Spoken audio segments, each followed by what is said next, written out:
Para reformar el reglamento de la copropiedad, ¿qué se debe hacer y cuál es el procedimiento?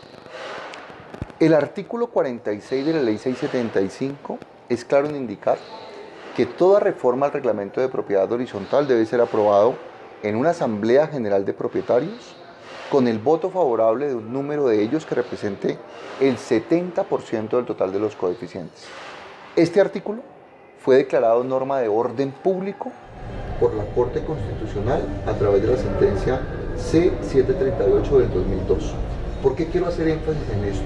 Porque el requisito esencial para reformar un reglamento de propiedad horizontal es que la asamblea se reúna.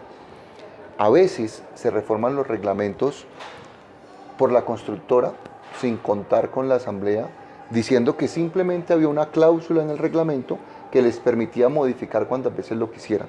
Esa cláusula iría en contra de una norma de orden público, repito, porque así lo declaró la Corte Constitucional, y en ese sentido no tendría ninguna validez.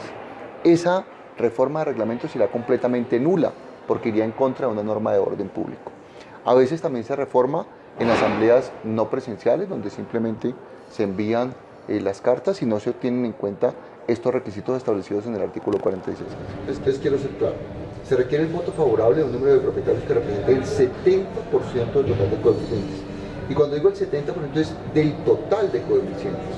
No es que la asamblea se reúna y entonces con el quórum que tengamos, el 70 de esos que asistieron. No, debe asistir a la asamblea un número de propietarios y votar a favor de la reforma, diciendo, yo sí estoy de acuerdo, un número de propietarios que represente el 70% del total. Una vez aprobado por la asamblea esa reforma al reglamento, se debe elevar a escritura pública el acta de esa asamblea. Y esa escritura pública se debe inscribir en la oficina de registro de instrumentos públicos correspondiente al lugar donde está ubicado ese bien.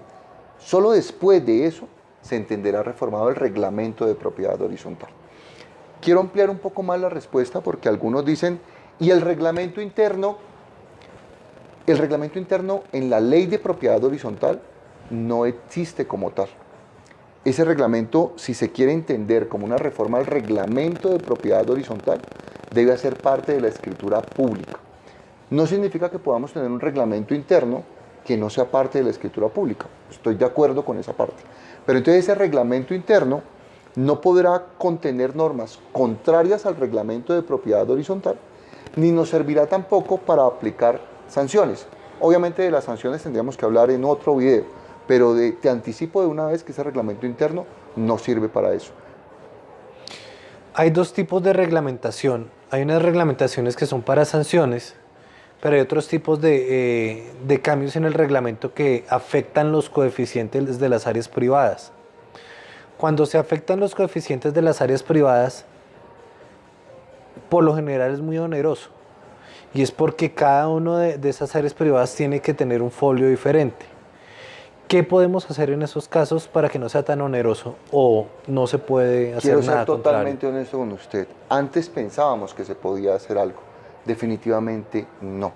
Ya hay pronunciamientos de los jueces y pronunciamientos de los diferentes ministerios donde se indica que solamente se entenderá modificado el reglamento de propiedad horizontal cuando se inscribe en el registro público la correspondiente escritura. Mientras tanto no habrá reforma. Entonces ese costo no nos lo podemos evitar. Eso quiere decir que si cambiamos un área común, tenemos que cambiar el área privada de todos los... de las áreas privadas de la copropiedad.